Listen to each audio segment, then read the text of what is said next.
geus teu diutar diatur deui.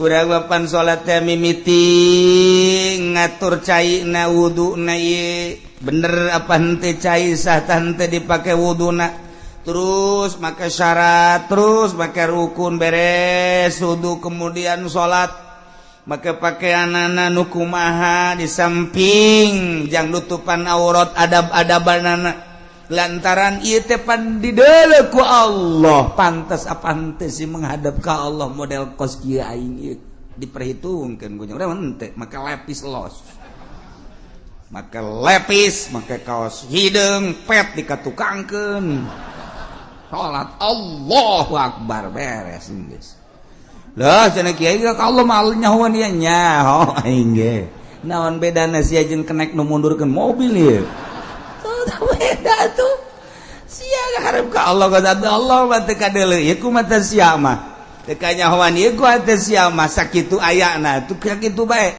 teh urang teh keur ngabahas tentang bugot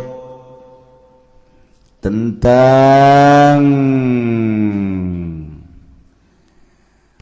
pemerintahan anu teu disetujui ku rakyat atawa pemerintahan anu eukeur didemo ku rakyat.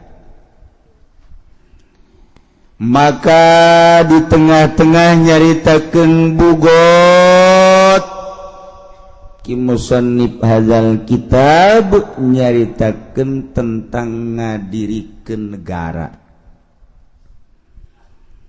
ngadirikeun pemimpin di negara urang mah negara Republik Indonesia demokrasi tetap kudu aya pemimpin presiden ngaran nu alhamdulillah mimiti Bung Karno kemudian Bung Harto mantas Soeharto sakedeung B.J. Habibie tas Habibie teka caritanya na kuar di mana ayana kuletik meureun teu kanyahoan ganti mantas Habibie ku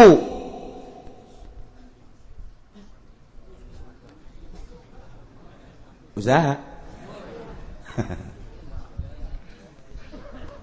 geus ku Gus Dur, Megawati, kemudian atuh SBY, kuari mah presiden urang, ndek kumaha ge tetep presiden urang eta teh.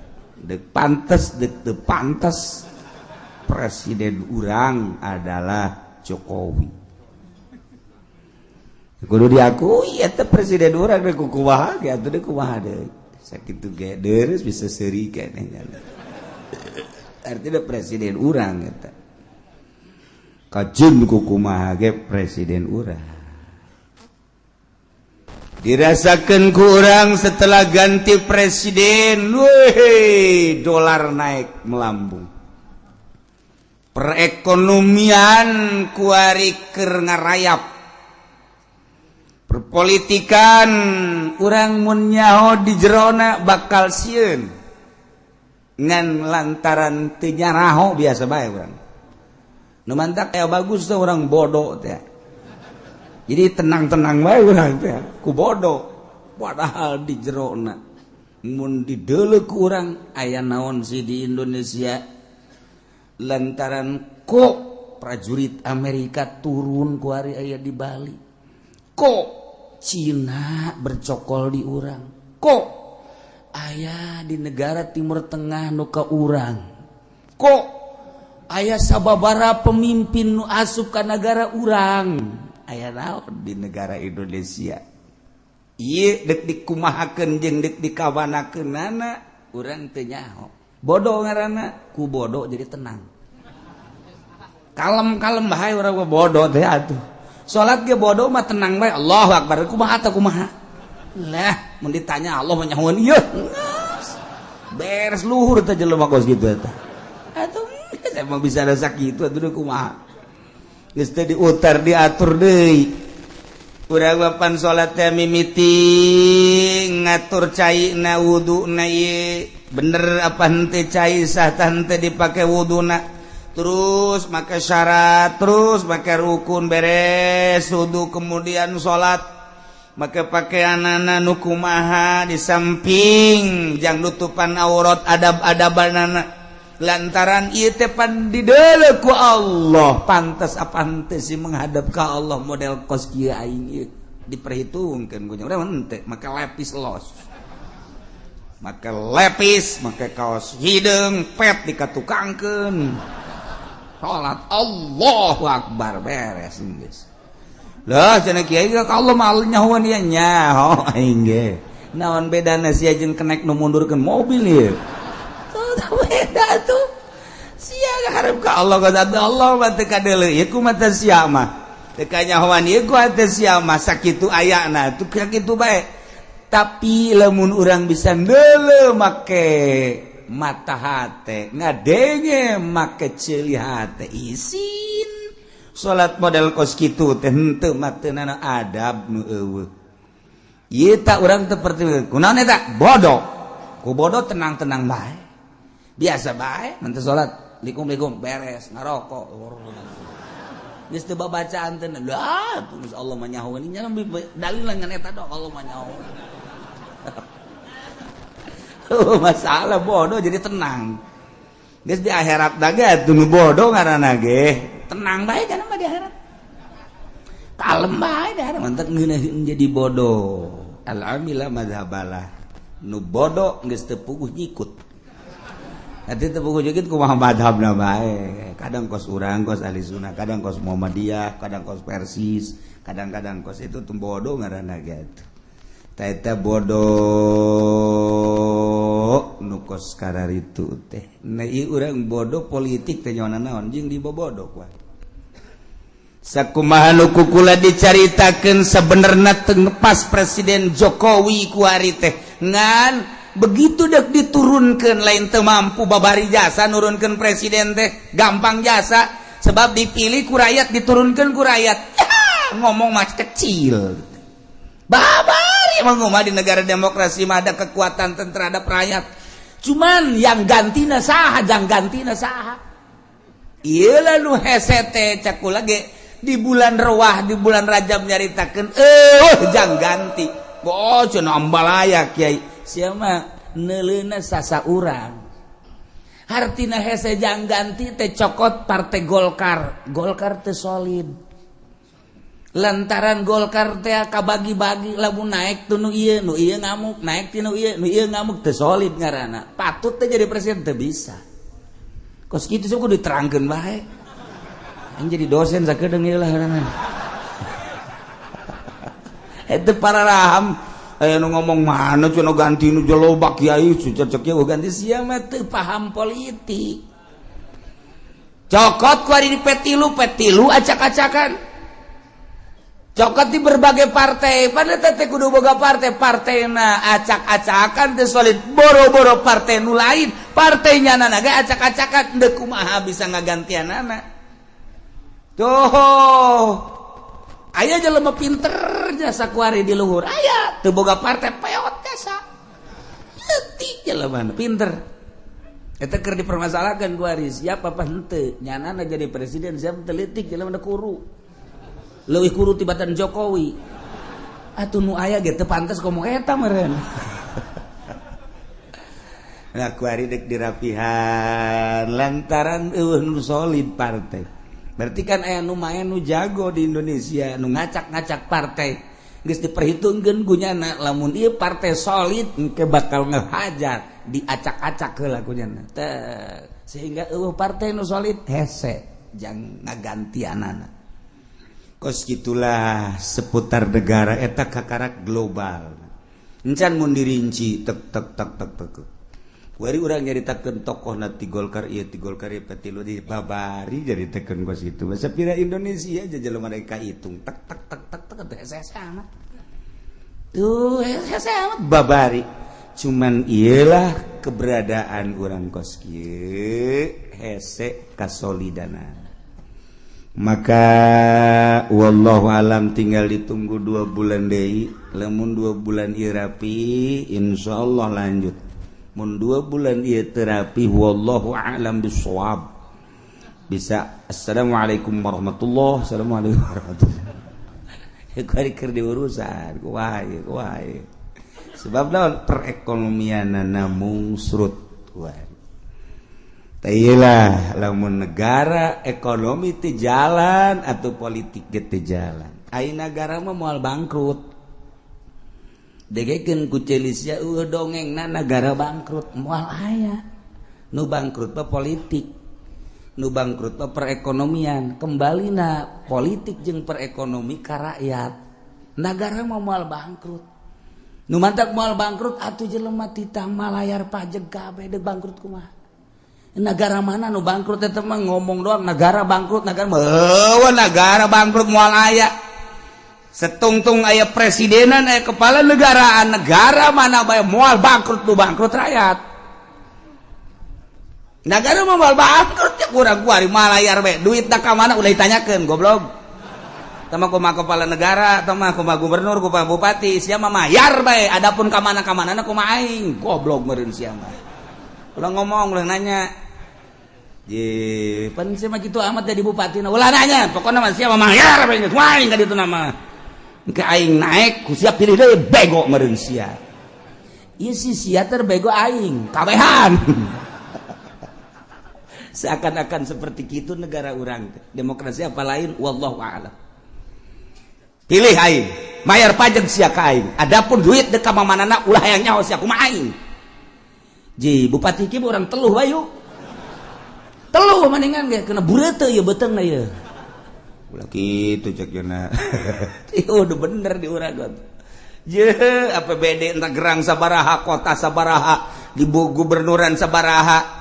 Ieu teh pan rakyat teh bodoh teu nyahonna naon ieu ku teu nyahonna naonna tentrem. Teu nyahonna naon ku teu nyahonna naon teh jadi tentrem bupati ge tenang kalem biasa banyak ge teu isinin ka panggih jeung rakyat teh. Bupati salah teh teu isinin ka panggih jeung rakyat bupati bego meureun tah. Ya tuh rakyatna ge bego ieu. Geus ieu mah bego jeung nu bego masalah bararego kabeh. Tah kan seperti kos kitu tah. Ieu keur carita nagara kudu aya pamimpinna. Ieu nu dicaritakeun ku urang. Milih pamimpinna kudu make syarat 10. Hiji syaratna jadi presiden, jadi gubernur, jadi bupati teh kudu musliman, agama Islam.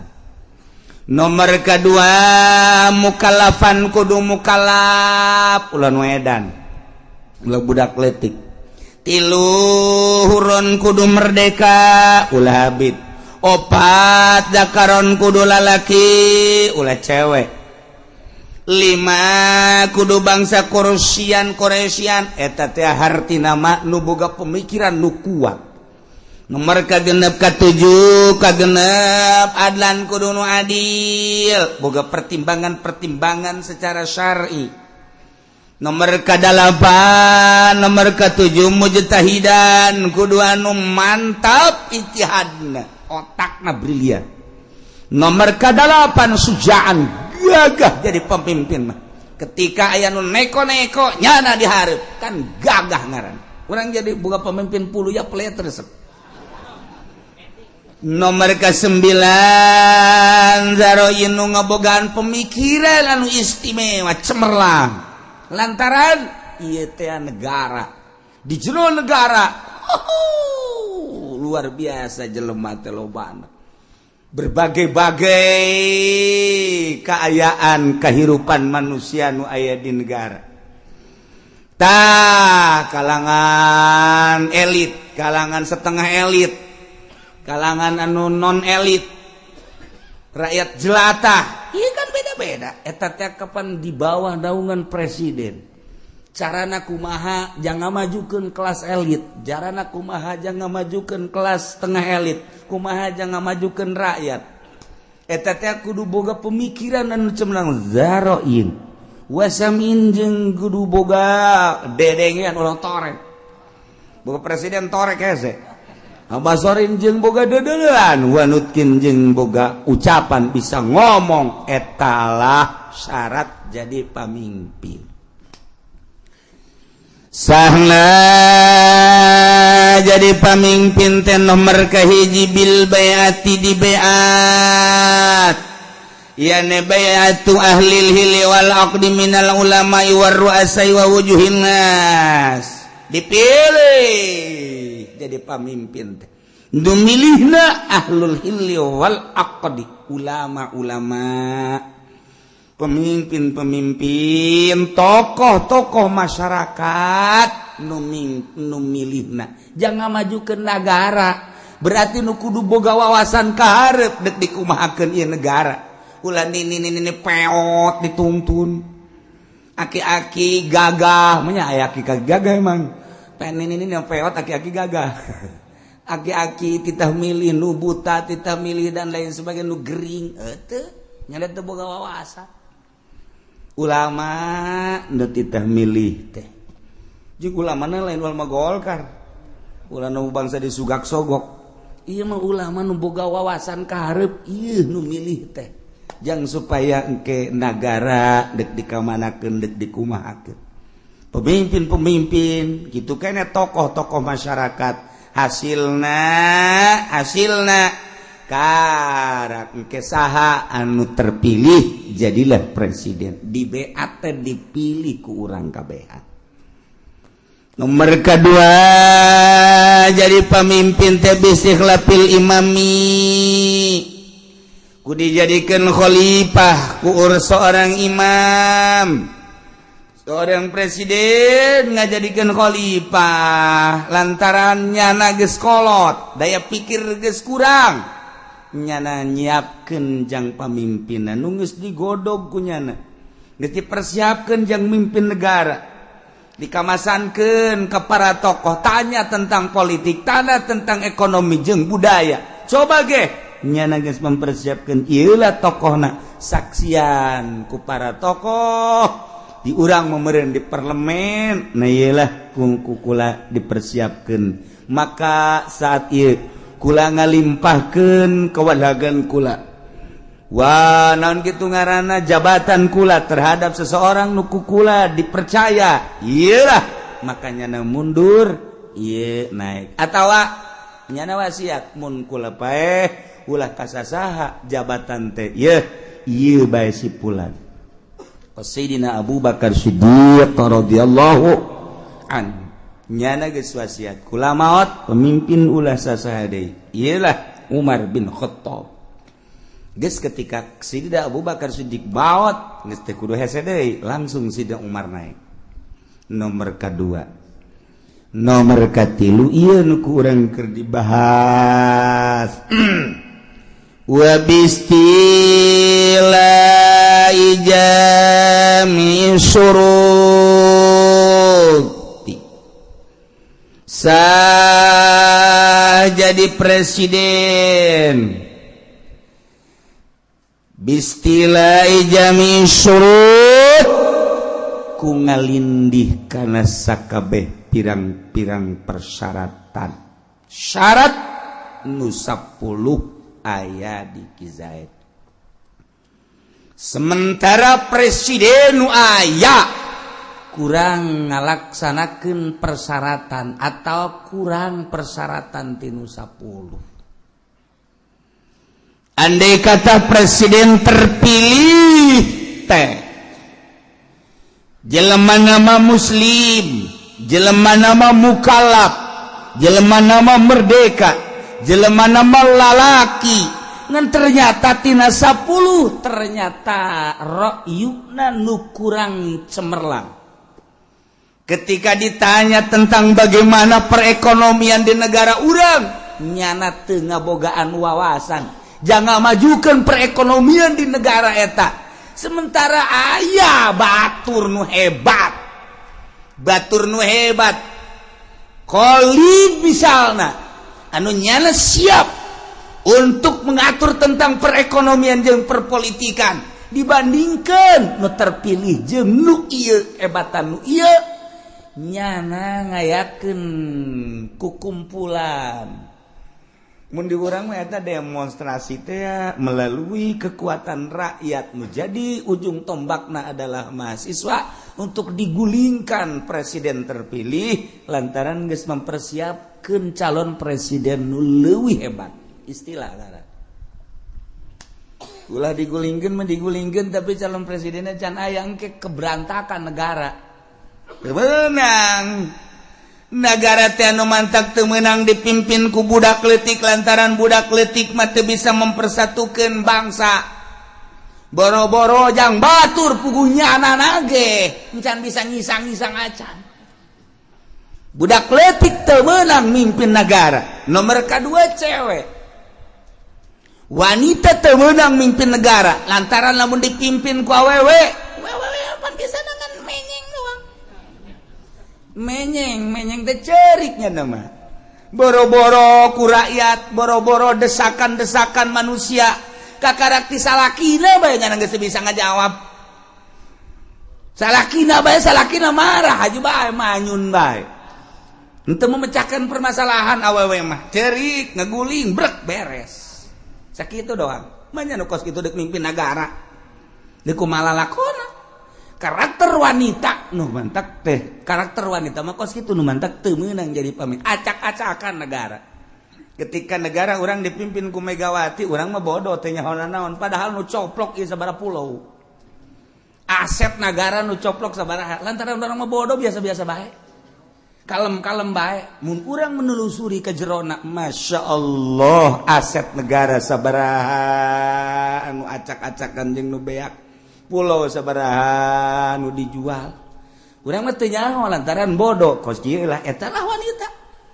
lamun urang nyaritakeun tentang keberadaan negara urang dipimpin ku Soeharto mah biasa bae hutang bisa ditutup dipimpin ku Bung Karno mah komo maju negara teh rarasaan urang mah teu maju padahal maju komo dipimpin ku Belanda mah leuwih maju lamun urang nyaritakeun kemajuan negara Indonesia dipimpin ku Belanda jeung ku negara urang ku urang masing-masing kemajuan ku Belanda aya jalan kereta nang Belanda nang urang mana jalan nembus rodi kerja rodi baheula oh jalan provinsi nang Belanda nang urang mana malah kuari mah dijualan nang urang mah ayo coba tah aya bendungan 12 pintu 12 sadane nang Belanda nu di Bandung itu bendungan nang Belanda kabeh ieu teh aset-aset nu aya nu di urang nu digunakeun urang nang Belanda nu urang nang urang mana baheula Belanda nyieun jalan kereta Belanda nyieun jalan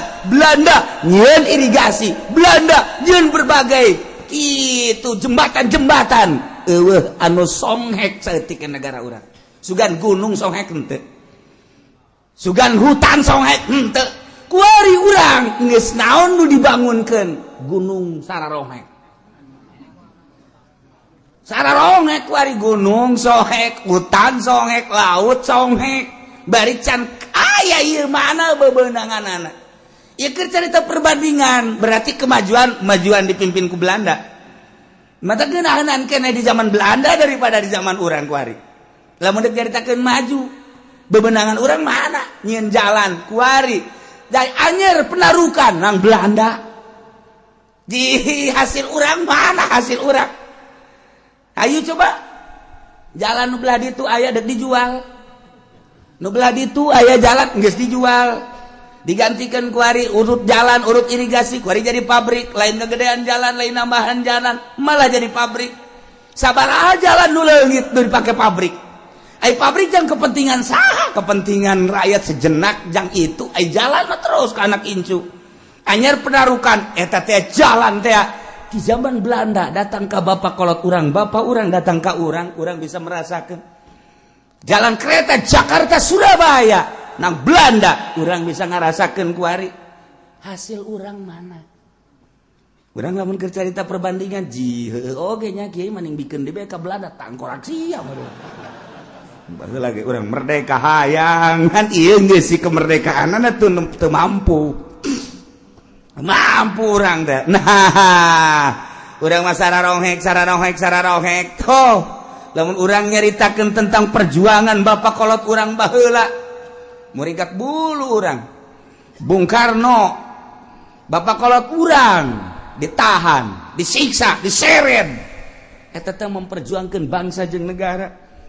Hayang hengkang Belanda ti negara urang 3 abad setengah ngajajah urang supaya leuit jana urang teh terus berjuang saya aya babur runcing golok geus lain golok seukeut golok tarang hau maka berjuang di negara urang teh demi bangsa jeung negara supaya anak urang geus urang kos kieu supaya anak urang kan kitu ngaromongna ge anak incu urang supaya ngeunaheun nyana memperjuangkeun.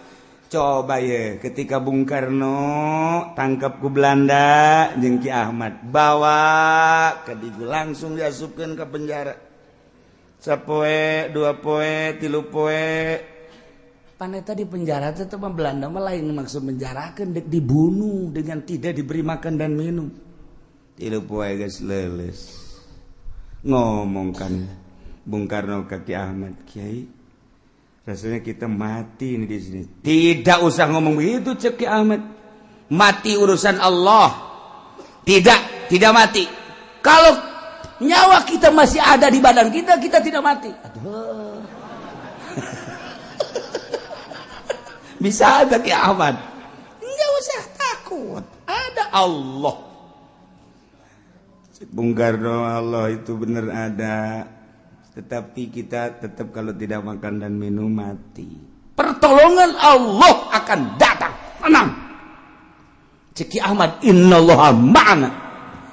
Kaopat poe geus kicep doa. Atuh teh harteu nginum pan? Kicep. Kiai, saatnya kita mati kan? Tidak. Ceki Ahmad, tetap hidup kita. Hidup bagaimana? Enggak makan, enggak minum. Belanda datang ke jero dibuka lawang blok seserian. Sekarang kau mati di dalam penjara. Sekarang kau tidak akan bisa melanjutkan hidup. Geus teu bisa nanaon kieu. Seserian Belanda. Digebrukeun deui lawang. Di jero geus kararieu bae. Cek Ahmad Bung Karno, pertolongan Allah akan datang ketika kita sudah tidak berdaya. Kita sekarang sudah tidak berdaya, cek Bung Karno. Mana pertolongan Allah? Itu kamu masih bisa ngomong, itu daya kamu. Oh iya ya. Baheula bae eta memperjuangkan negara datang ke kitu coba. Kalau masih bisa ngomong berarti masih ada daya dan kekuatan.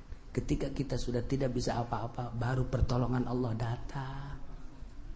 Kali mau poe geus bisa nanaon. Kararieu bae. Mencak urang mana pertolongan Allah sebentar lagi. Ketika kita belum pasrah 100% kepada Allah, Allah tidak akan menurunkan pertolongan. Pasrahkanlah diri kita 100% kepada Allah. Jangan ada perasaan, kekuatan, daya di diri kita. Semuanya milik Allah. Ceki Ahmad kan gitu. Pasrahkan semua kepada Allah. Nanti pertolongan Allah datang. Bung Karno geus kieu bae. Geus teu ngomongnya. Teu dahar teu nginum. Kunaon ka sore jol bae aya jelema datang mawa sangu lewat erang-erang tah di penjara teh pan aya nu bolong sagede-gede di luhur lobang angin asup ka dinya set bluk mawa sangu dahar di jero. Ayo kita makan, ini pertolongan Allah.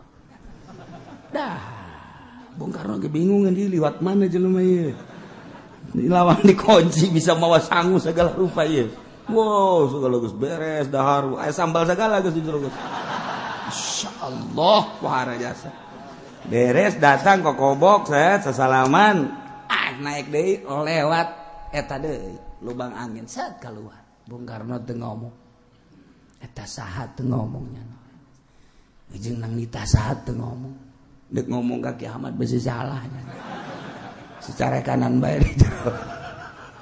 Kiamat teh ada kiai ulah abah kita sok ngaji mingguan di dieu ngajina hikam teh ya Allah ya Rabbi geus rada aya tanaga teh poe eta isuk datang deui lewat eta didelegeun bae ku Bung Karno datang deui duhar mantep pohara jasa hari ke-6 hari ke-7 mah datang deui ka-8 tetep nanya Bung Karno siapa sih jangan tanya tuh bener bae ceknya aing carekan deh teu beudang nanya saat-saat kos kitu teu beudang nanya pertolongan Allah nanti setelah kita keluar baru saya jelaskan. Masya Allah tak eta teh bisa datang lewat eta kan jelema kiai datang nggak sanggup hari ke-8 ke-9 Belanda mawa kitu tempat mayitnya naon Kurung Batang dianggap paeh kan dianggap paeh kok jangan mau Kurung Batang buka begitu buka blok nyana kerkarari ada apa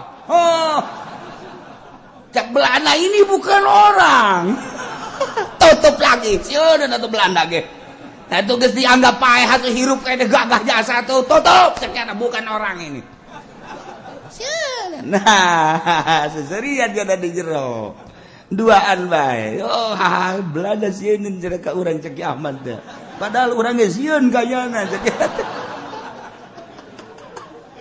negara untuk jadi pemimpin negara pohara jasa digencet kapan didigul teh tapi kan meleset jelemana blok ke Jakarta nu digencet nama hanya tangkal cau coba itu bisa kos gitu nah setelah diperiksa di bredel kieu dipaehan disiapkeun tadi mau Kurung Batang kuari mau stem disiapkeun begitu asup ka dia langsung tembak bae geus Belanda orang jelemana milu keluar jalan nu tadi set berangkat kabeh Belanda kaget kemana bingung Belanda yang bisa keluar lewat lubang itu mah bukan orang setan cak Belanda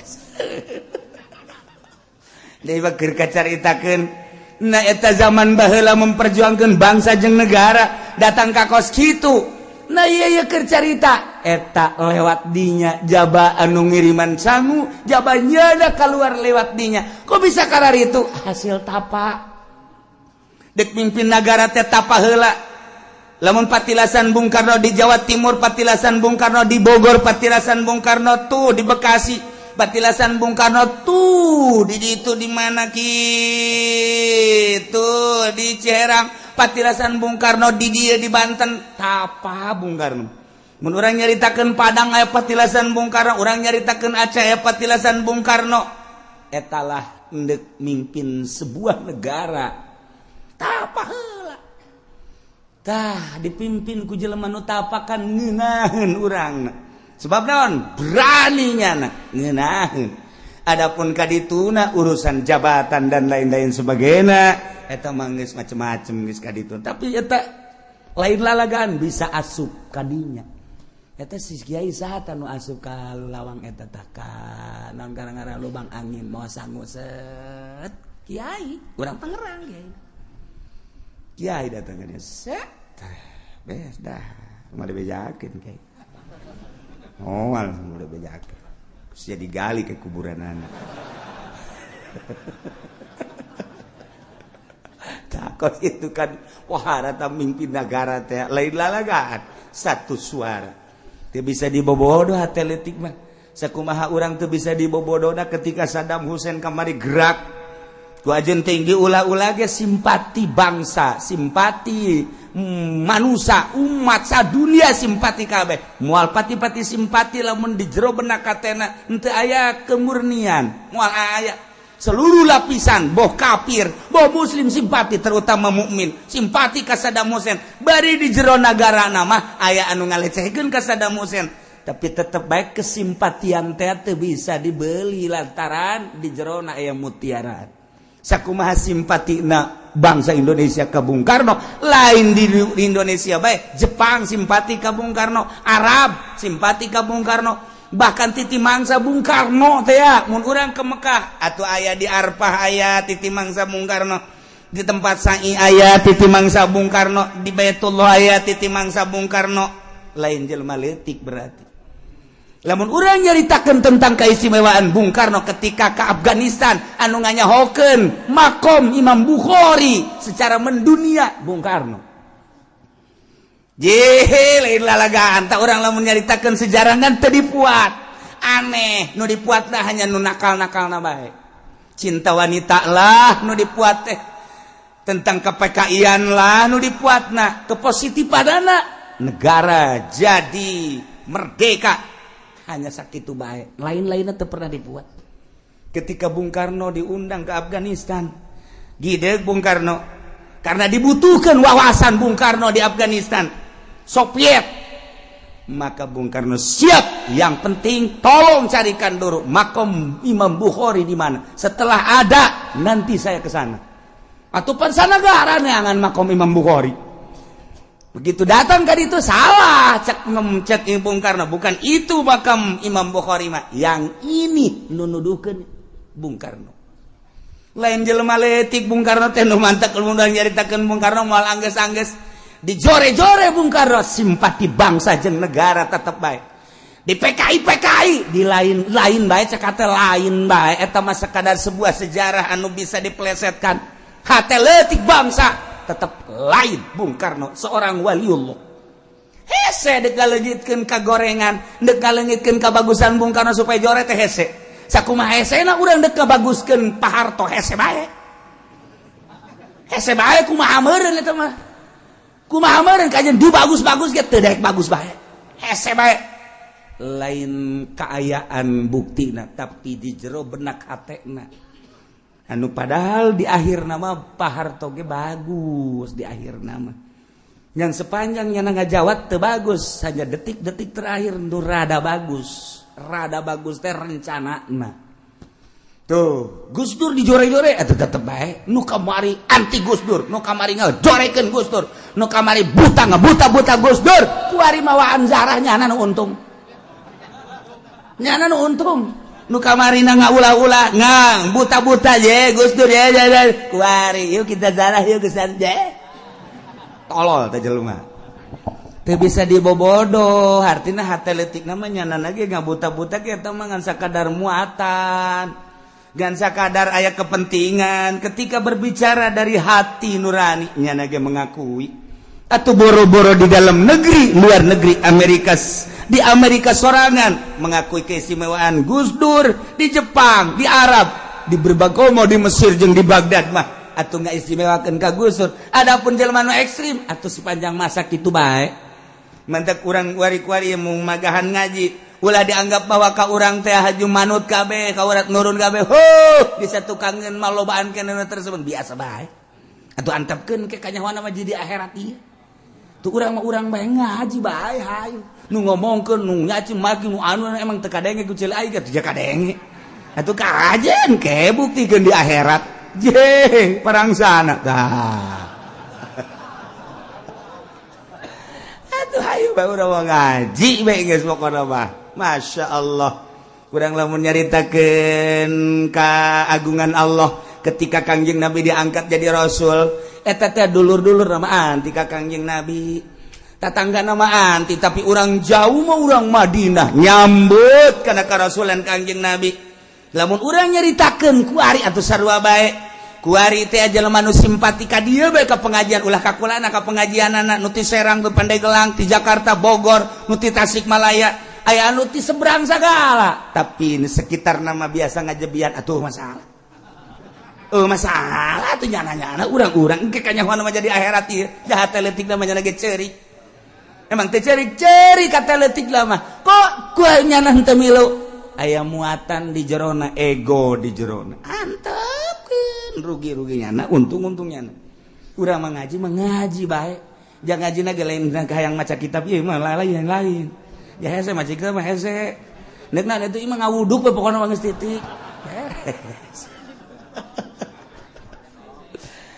Tapi lain eta ngaji teh neangan file maca mah bisa kadang nyurah bisa kitu keneh nu teu bisa ngaca kitab lah ngadengekeun bae nu dibutuhkeun mah lain eta naon ieu nur ilahi nu nyulusup ka jero dada nutu bisa dikasabku urang salat bae kadang teu bisa aya nur ilahi urang teh zikir we kadang nur ilahi mah teu beunang tetapi ku ngaji babarengan jeung jelema loba di dinya aya wali di dinya aya malaikat anu bawa nur ilahi gimana cenah walina ulah yang nyahos ya mah bisa mah ngaji ngawuduk balik geus aya eta nu mahal mah mantek cek kamari cek Habib Lutfi cek Habib kadang-kadang nur ilahi itu datang lagi ngurutin guru di situ ada nur ilahi kadang-kadang lagi ngehadam ke guru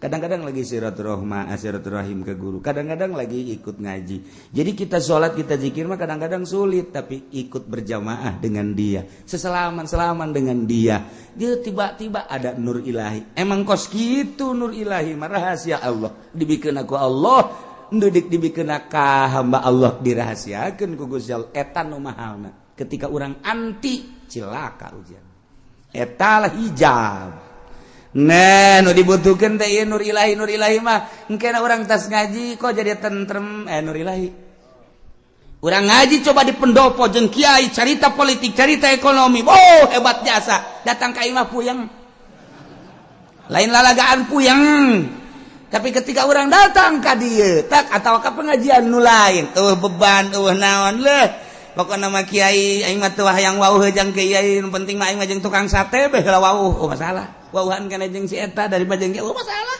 datang ka imah tentrem amat nu matak tentrem meuli satena 2 bungkus Pak kalem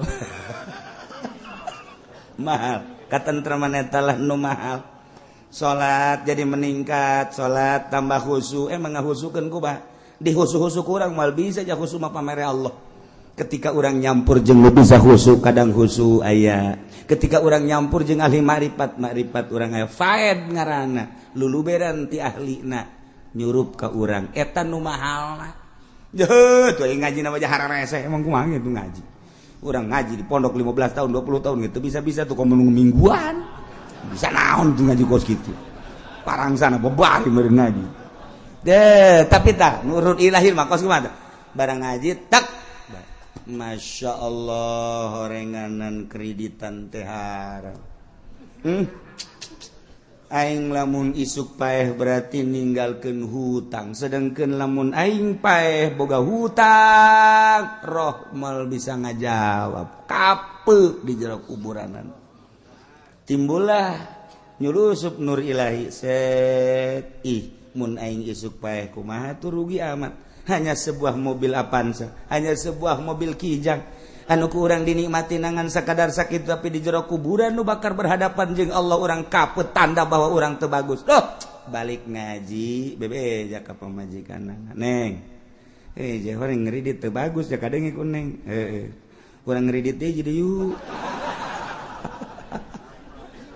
ai kakak kumaha sih mantak ieu kakak ngomong ka neng maning jual apa maning kredit nyoba ka neng ai kakak mah geus dahayan ka atuh ulah dijual kieu bae ieu mah bereskeun aju urang meuli deui jadi 2 nu ieu bereskeun aju urang meuli deui anu ulah kredit anu cash gantung mah ieu beung kakak puguh hiji ge ngap-ngapan ya kakak musyawarah lah urang eta ngaran nur ilahi asup musyawarah nur ilahi ngaranna tuh jelema geus berdeposito bae di bank lain teu ngadengekeun ngaji nyana di mamana di radio ngadenge di televisi ngadenge terus di kiai-kiai modern ngadenge bahwa eta teh halal tanggung jawab malah anu tanggung jawab sagala di akhirat. Pokoknya ketika berhadapan dengan Allah, saya tanggung jawab. Ceknya nanti saya usulkan kepada Allah. Kos bapak kolot nabai Allah.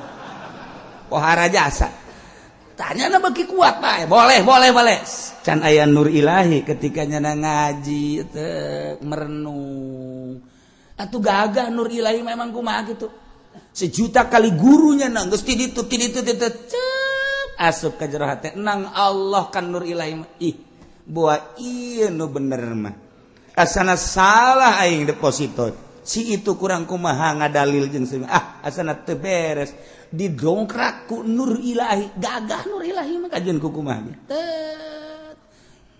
gesanlah depositona sieun kadengekeun ku kiai itulah jangan takut enggak lah saya pokoknya mau udahan aja nur ilahi lamun geus nancep ka dieu boleh lalagahan nu mantap kiai wani hudang jam 1 aju mandi aju ngalawudu aju salat padahal mah tunduh aya naonan aya nur ilahian ente mah nur ilahian barang neuleuh jam 1 simbut di ka dieu bedana aya nur ilahi jauhan kos kitu mah ulah hese-hese kebelah ceknya jam 2 mah rada deket ka subuh hudang jam 2 kebelah setengah 3 tolol teh coba diengke-engke bae ku nya ge engke naon eta nur ilahian ai kiai nu hudang ti penting mandi wudu salat ko berani padahal mah tunduh aya nur ilahian gagah nur ilahian emang kumaha gitu nyulusup ka jero hate nu kadeuleuh hanya Allah alam akhirat nu kadeuleuh ngeunah naon sih di alam dunia ja urang geus hees bae ti leuleut datang ka kuari mah nya dek diteruskeun bae tolol-tolol teuing si awak ja ti baheula hees bae urang ja kieu-kieu bae perubahan amat isi awak teh tah ai eueuh nur ilahian mah tetep bae lonceng tinggal lonceng malah mah bel beker teh dikriningkeun tak hudang dipencet teh badeng sia padahal mah nang nyana blon teu nang nyana yang hudang jam 1:30 nang nyana supaya ngerining diteuleun diceulik hudang 1:30 goblok gadeng sia SD nur ilahian mah capek kajeun kuku lagi hese berat tapi aya nur ilahian kadang-kadang meweh beker hudang tek geus hudang teh lah dideuleuh can waktuna sareman harus digandeng geus nyanana mah hudang eta aya nur ilahian pokoknya mun aya nur ilahian mah geus moal kabetrak ka jeung kumaha ge kejeun cak urang capek-capean atuh henteu bae sep nyulusup ka jero teh cet urang emang nur ilahian aya urang ge kahijab lantaran Allah nyieun kangjeng nur Allah ieu mah keur carita sompralna ya Jabir hei Jabir awwalu ma khalaqallah pangheulana nu diamal ku Allah ismi min nurillah awak kula tina cahaya Allah Jabir pangheulana didamel awak kula ku Gusti Allah tidak nur Allah ya cek Kangjeng Nabi kakarak dirinya summa kadituna karak marane ti nur kula jadi urang kabehan aya nur Kangjeng Nabian dek kafir dek mukmin kabeh ti nur Kangjeng Nabi jadi aya nur Kangjeng Nabian awak urang teh ngan urang teu bisa ngabongkar nurna kahijab ku poswan kahijab ku sekupi kahijab ku pendopo kahijab ku gubernur kahijab ku cinta-cinta jabatan dunia etalah nu ngahijab nur Kangjeng Nabi urang mantak etalah nu kurang dek disingkapkeun melalui sorangan hese ku ngaji kadang kasingkap cet nyingkap teh apa aya nu nyingkap ngahaja awe ge aya nu kasingkap ku angin teh urang neuleuh we kasingkap jadi urang neuleuh kan we beunta urang ge sarua bae nah aya anu emang nyana nyingkapkeun sorangan beda deui da ieu mah ku angin mah urang ge asana betah urang ge malah mun bisa mangahadorotan angin sing gede gitu eta kasingkap ku angin karena ngongkong. Nah, iya sarua ya ketika orang ngaji guru mah kadang nyampaikan Allah anu mere nyingkapkeun zat jaheuh sakan Allah kadeuleuh sakan akhirat kadeuleuh mahal eta tuh keluar we kadeuleuh Allah set neuleuh bae awewe katutup deui barang neuleuh jahe eueuh teh nu tadi teh eta indahan nanya jahe kemana pulangnya ke Cikupa saya juga ke Cikupa iya saya sendiri bonceng boh mantas ngaji ngabonceng jahe nur ilahi kemana itu nur ilahi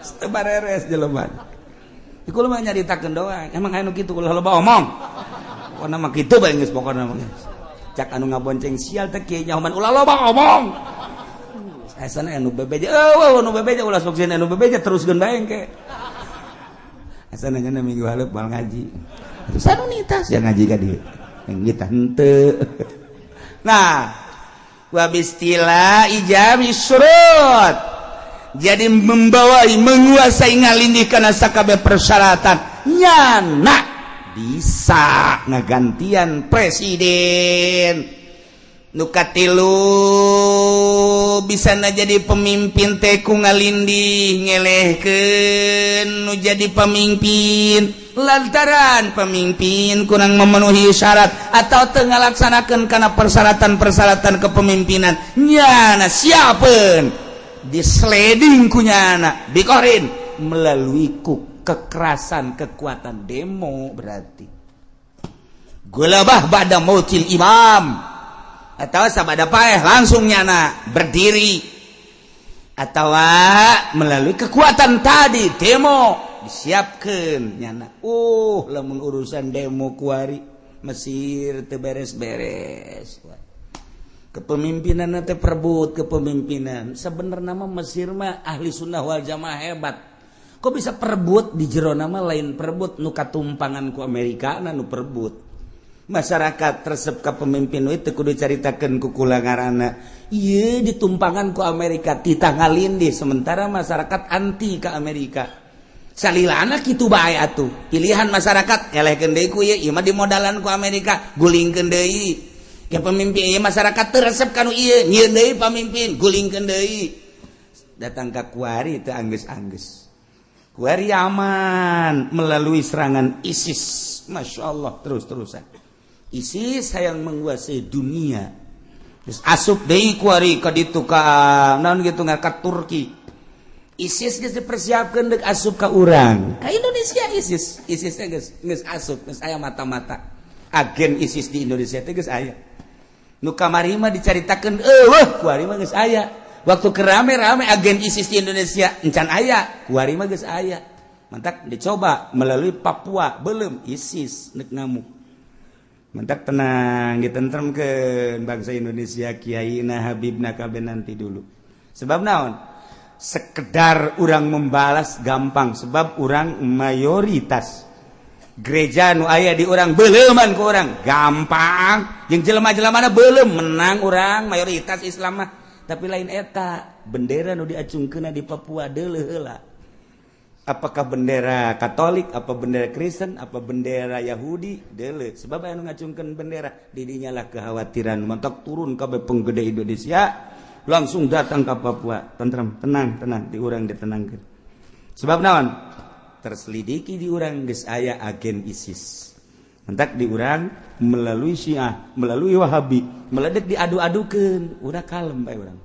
Tenang, Indonesia mantak cekula ge teu mudah terpancing, tenang, tentrem, lamun di luar negeri ieu geus kalut.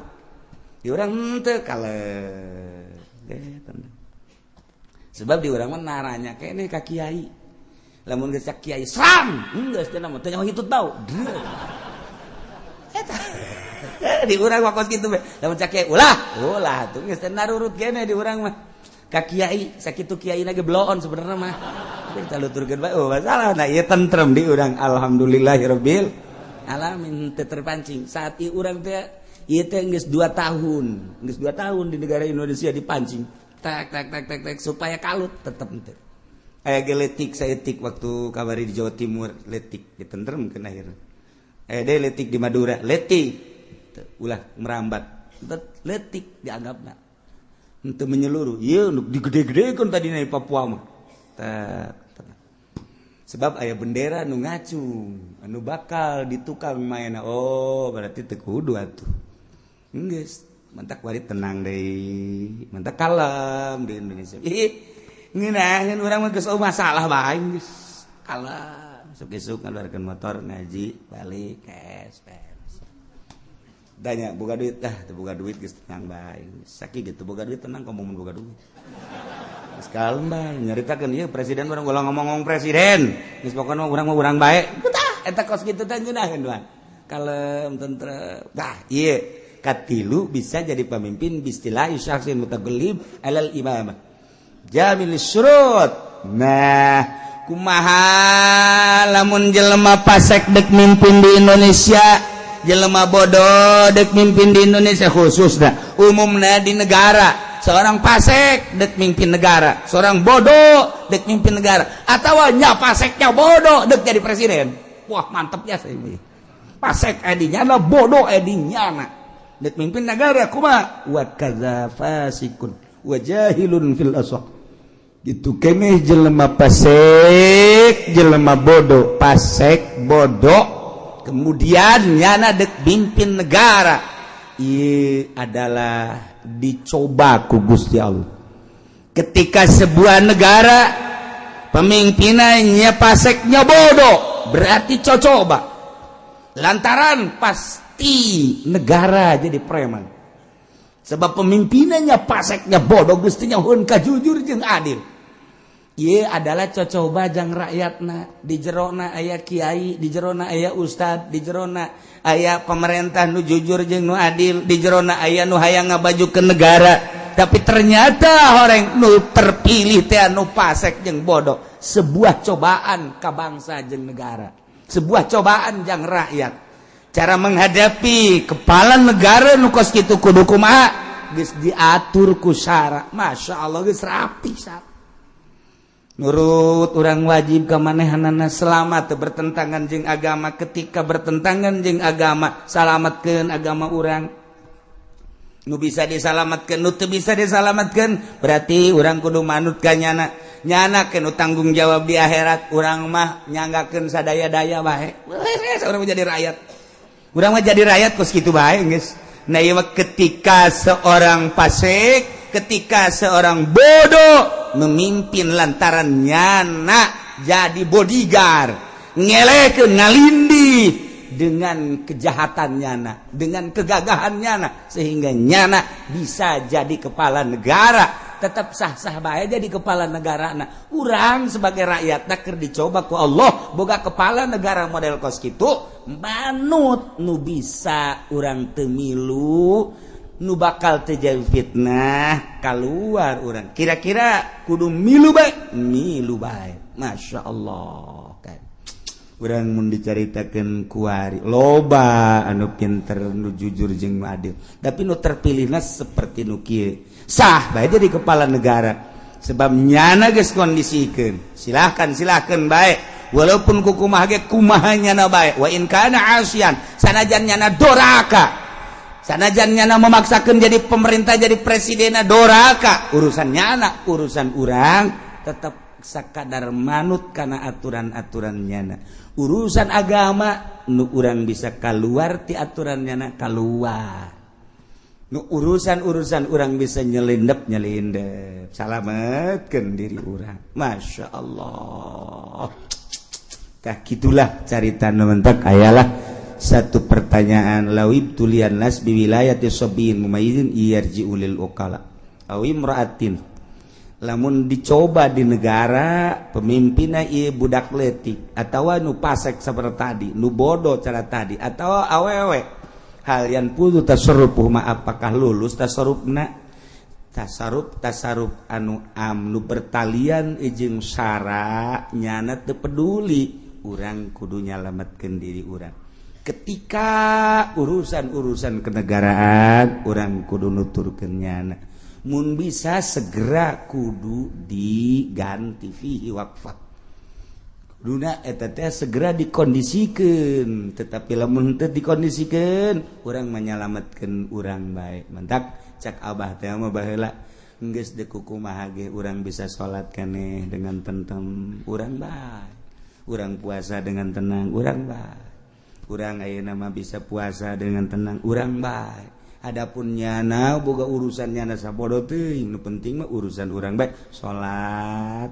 puasa zakat urang urusan ku urang nyana mah teu milu ngurusan geus diurusan ku urang ternyata di urang masih aman kene alhamdulillah walaupun aya tumpangan-tumpangan tapi tetep bae urang mah masih kitu urusan agama dicekel ku masing-masing pemimpinna sakege geus alhamdulillahirabbil alamin urang lamun teu nyaritakeun tentang kondisi di luhur urang mun nyaritakeun kondisi di luhur ngeri aya sababaraha sektor nu kudu diomean ku urang lantaran kahareupna cilaka geus dipuatan boro-boro di sektor politik di sektor organisasi bae geus dipuatan ku jelema-jelema nu ulah maju Islam ulah maju ahli sunnah wal jamaah nah ieu urang dibaca sababaraha sektor di luhur teh geus aya ti dieu aya jadi urang gerak kumaha ge hese urang nyaritakeun bos gitu kakarak pusing menyaritakeun urang di handap pakai pusing naon biasa bae